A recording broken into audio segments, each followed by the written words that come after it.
Hi guys, here I am about to change Addie's DEXCOM sensor while she sleeps, but I wanted to talk about all the things I have learned since becoming a T1D mom. And I think a lot of parents go into a diagnosis with type 1 diabetes not knowing much about type 1, and I wanted to talk about just the things that I've learned within the past 2 years that may help somebody else out there.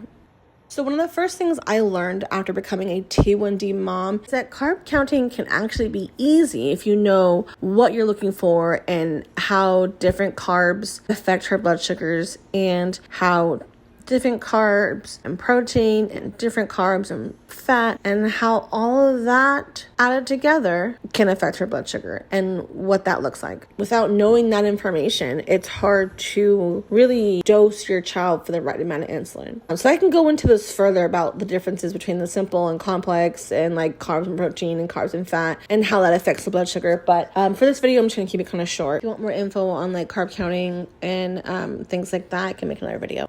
Now, the second thing that I've learned since becoming a T1D mom is that type 1 diabetes is actually going to be harder on you than it is on your T1D kiddo. And what I mean by that is when your kid gets diagnosed with T1D, they don't really understand the gravity or how much their life is going to change. Now, as a T1D parent, I can tell you that there is a period of mourning that you go through, a period of just kind of grieving what your child's life would look like without type 1. And that's okay to have those feelings and go through that. It's definitely a process that as a new T1D parent, you have to definitely process those emotions. But ultimately, your perspective and your attitude towards type 1 diabetes is going to determine how your kid feels about T1D and how they feel about themselves. Now, we like to have a positive attitude about type 1 diabetes. It is what it is, the disease she has to live with it. It affects all of us, and we do what we can one day at a time, do our best, and keep living our lives. We don't ever have like a kind of pity attitude or like a woe is me attitude. You know, some days it's perfectly fine to hate diabetes or not want to have diabetes, but we don't sit there and feel bad for ourselves because that it's a part of life, and we just have to accept it and move forward with it.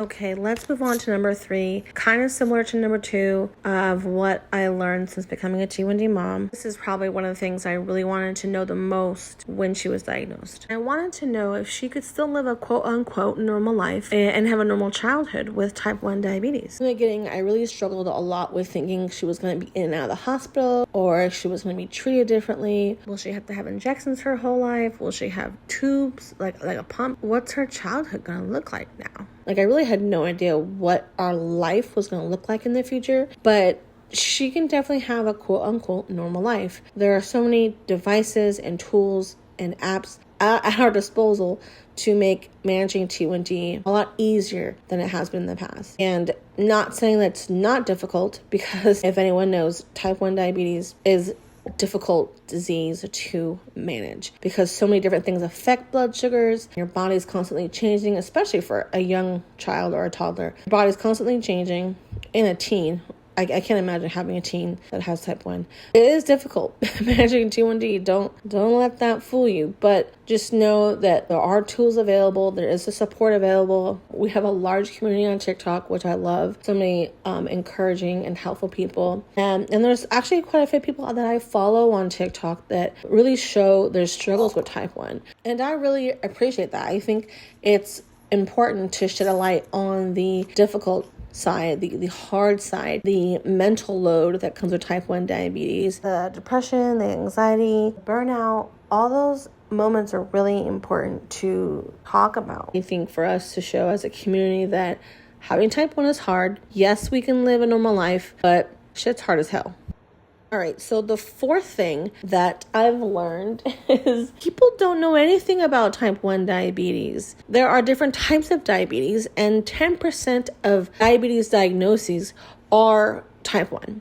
So just a small percent, 10%, that number is increasing, but a majority of people who get diagnosed with diabetes, it's type 2 or other types of diabetes. So type 1 used to be known as juvenile diabetes. So people believed only children get type 1, but that's just not true either. Type 1 only accounts for 10%. And I think that's why a large part of the population believe that type 1 and type 2 can be managed the same way. But they're actually two separate conditions. I know that even some doctors tell patients that type 1 can be managed with a diet and exercise, and that's simply not true.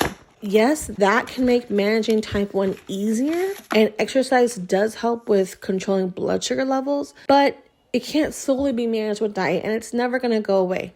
All right, number 5. The last thing that I want to share is really quick. I learned this way too far into Addie's diagnosis that I should have, because I was stressing over the wrong stuff. But 5th thing I want to share that I learned since becoming a T1D mom is that low blood sugars are actually more important than high blood sugars. Low blood sugars and high blood sugars are normal, but high blood sugars are really not that much of an alarm. I mean, of course, you want to take care of them, but low blood sugars are the ones that can really impact a child's mental development. They can, have brain damage, stroke, death. Low blood sugars are actually super, super scary. In addition to that, there's always going to be that roller coaster. Sometimes, you get it. Sometimes you don't, but there's always going to be that roller coaster of the highs and the lows. And I think recognizing that roller coaster, 1, is inevitable, and 2, it can affect the mood and behaviors of the individual with type 1. Because to tell you the truth,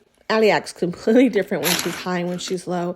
And it's kind of I can tell what's going on in her body by the way she acts, which is something that I wish I would have known in the beginning to look out for before we have the DEXCOM. But anyways, those are the 5 things that I've learned. Of course, I've learned a lot more, but those are just the 5 I wanted to share with you that came to my mind. I hope they help somebody out. If you'd like a follow-up video on any of these things, or if you want me to go into them a little more in depth, I'd love to do that. I can do another video, and I'd also like to share several other things that I learned as well. There's just a few that popped into my head when I was thinking about this topic. So like I said, I hope they help. See you guys next time.